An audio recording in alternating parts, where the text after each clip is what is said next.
sacred shadow stations of the cross. Please stay silent and reverent and silence all devices while we present the 14 stations of the cross. The first station, Jesus is condemned to death. There you stand before the crowd after being beaten. You never deny yourself, yet humbly accept the punishment given to you by those who had witnessed your miracles. It's easy to look at this scene now, and think, how could they have accused you and condemned you to death? All you did was love every person you met, yet they are not alone in their condemnation of you. How often do I ignore you at school, and the person no one wants to talk to? How often do my words condemn you in the way that I speak about others? It was not only the Jews and Pontius Pilate who condemned you, but I stand next to them, shouting just as loud, "Crucify him." Jesus, forgive me for the ways in which I condemn and pierce others with my words and actions. Help me to love like you and learn from your example. The second station, Jesus carries the cross. By now, you have endured a sleepless night, betrayal by your friends, and a beating that is too horrible to fully imagine. You've been whipped, stripped, and spit on by countless faces, some of whom last week treated you as royalty as you enter the city. And now they hand you a cross to carry. The weight of it is far more than any number of pounds we could figure. For in carrying the cross, you carry the weight of our sins. How often do I forget that you have carried the load for me? How often do I try to carry things on my own, not allowing you to help me? It was not only the sins of the world that you carried. It was my sin, my selfishness, my pride, my anger. Each added more weight to the load. It was not only my sin you carried, but also my burdens, my worries, my fears, my sadness, my insecurities. Each you carried step by step up to Golgotha, the place of the skull. Jesus, help me not to forget the load that you carried for me. Give me the strength and the courage to let go of those things that separate me from you. The third station, Jesus falls for the first time. As you walk through the narrow streets, each movement, every jolt burns and reopens your wounds. The pain along with the weight of the cross becomes too much and you fall. In boxing, when a fighter falls and is too beaten to continue, the fight is stopped by the referee. Yet there is no one there to stop the battle that you fight for us. Even though you know what still lies ahead, you do not stop and somehow find the strength to continue. How many times have I fallen in my walk? Too many to count, I'm sure.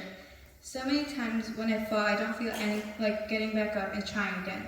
There are too many temptations that I am faced with that feel too much fun and easy to do because so many around me are doing them.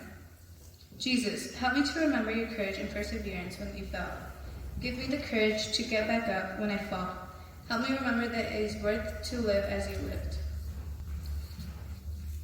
The fourth station, Jesus meets his mother. Amid all the shouts and jeers from the crowd that move like a wave in your mind as you struggle to remain conscious, one voice stands out. At first it is so faint that you wonder if it is real, but then as your eyes meet and you can see her face, you are not surprised that she is there for you. She has always been there for you. Her yes to the Father has been a light in the darkness, and now here in your darkest hour, she is there. There are so many times when I feel alone in my struggles. It seems that no one understands what I'm going through, especially my parents. But I realize they must. How many times have I hidden things from my parents out of fear of what they would say, or what trouble I would be in when all they want is to love me? Jesus, help me to remember that I am never alone in my struggles. Help me to see my parents as you saw yours. Help me to know their love for me, and when things are hard between us, help me to remember the light of your mother in my life. The fifth station, Simon helps Jesus carry his cross.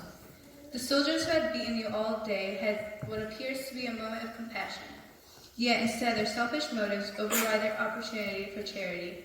They only want to follow their orders to get you up to the place where you will be crucified. How beaten you look that they decide to grab Simon, the Cyrenian, out of the crowd to help you carry the cross. He follows behind you, walking in your steps, helping you move forward. You press on, knowing that the worst is yet to come. How often do I pass an opportunity to help someone in need? Do I let what others may think of me stop me from reaching out? Jesus, open my ears to hear the ways that you call me to serve. Help me to follow Simon's examples of helping others. Help me to know what it means to be a true and faithful servant. The sixth station, Veronica wipes the face of Jesus. By now, the thorns cut so deeply into your head that even seeing where you should step next is almost impossible. Up to this point, all who approach you other than your mother either shout at you or spit in your face. As Veronica approaches, she walks differently than the others. As she reaches out her hand and wipes your face with her cloth, suddenly her face of compassion becomes clear. No words are necessary. Both your eyes say it all, for in that moment your dignity as a man is restored. How many times have I forgotten that each person is made in your image and likeness and therefore deserves my respect? Do I make others objects of my pleasure and ignore their humanity? Veronica courageously stepped forward and dared to treat you differently than everyone else. Could I do the same? Jesus, help me to see your presence in others. Give me the courage to follow Veronica's example of treating others with love, even when no one else does. The seventh station. Jesus falls for the second time. The soldiers are enraged at you for falling this time. They can't understand how Simon's help is not enough. In their anger, they hit you again and again before they remember that you have to be alive to be crucified. The beating stops, but the shouts and taunts become louder and harsher. At this moment, you can stop this. You are the Messiah and have the power to reveal yourself to everyone there. But you know that it has not fulfilled all that is written about you. You know that you must be faithful to all the Father's promises to his people. Remembering your love and your faithfulness, you get up, and now with your wounds full of dirt and each step embedding it deeper, you keep going. How many times I have failed to follow through on with my promises? Or worse yet, how often have I lied even to people I care about? Do I remember your faithfulness even when I fall? Jesus, help me to believe in your faithfulness and love for me. Give me the grace to follow through on my words to others. Help me to be a person of integrity. The eighth station. Jesus meets the women of Jerusalem. Their wailing sounds like a funeral. They cry and weep as if you are already dead. While air still passes through your lungs and your heart still beats, to them, you are dead. They know you are on your way to be crucified, and because of the beating you have endured, you already look like you should not be breathing at all. Yet in this moment, consumed by death, you speak the words of life and say, "Daughters of Jerusalem, do not weep for me." Do I listen to your words in my life?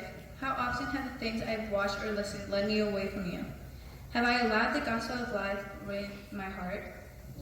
Jesus, help me to listen to your words of life. Show me ways that I can put you first. The ninth station. Jesus falls for the third time. Again, you fall this time from sheer exhaustion.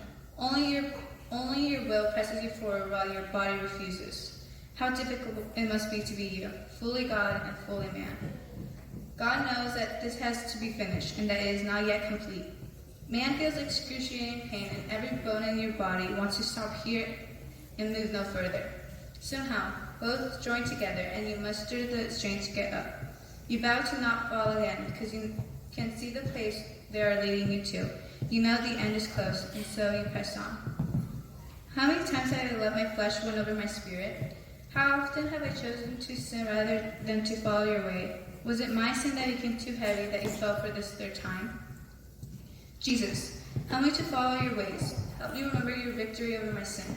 Give me the grace to recognize when I sin and the desire to sin no more. The 10th station. Jesus is stripped of his garments.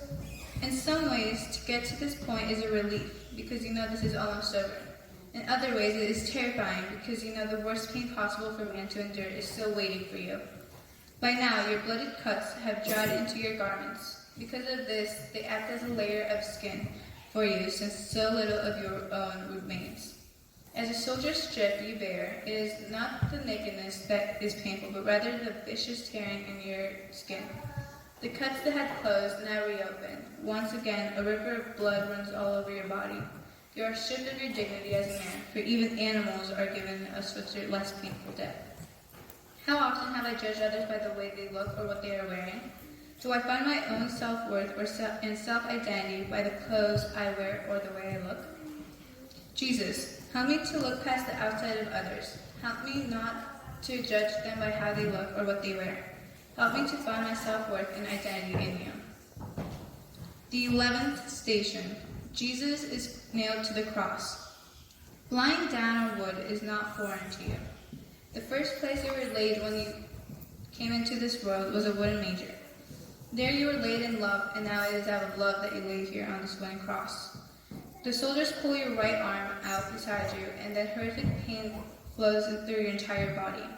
The nail pierces not only your hand, but also your whole body. The soldier pounds it in, only stopping to wipe your blood off his own face. Again, the nail is driven into your other hand, and the pain jolts your entire body. Pain shoots up your legs as they nail your feet. In reflection, I am angered by the soldiers. I can't understand why they are doing this to you, and yet what is the hardest to realize is that not only am I in the crowd watching all of this, but I am also one of them nailing you to the cross. How many times has my sin become a strike of the nail into your body? How often do I turn away from your mercy? Jesus, I am sorry for nailing you to the cross with my own sins. Help me to seek your forgiveness and mercy for the times that I sin. The 12th Station. Jesus dies on the cross. Above your head is an inscription, King of Jews. As you use every last ounce of life left in you to lift your body so that you can speak, you do not look the part, yet every word out of your mouth is one of love, truly from another kingdom.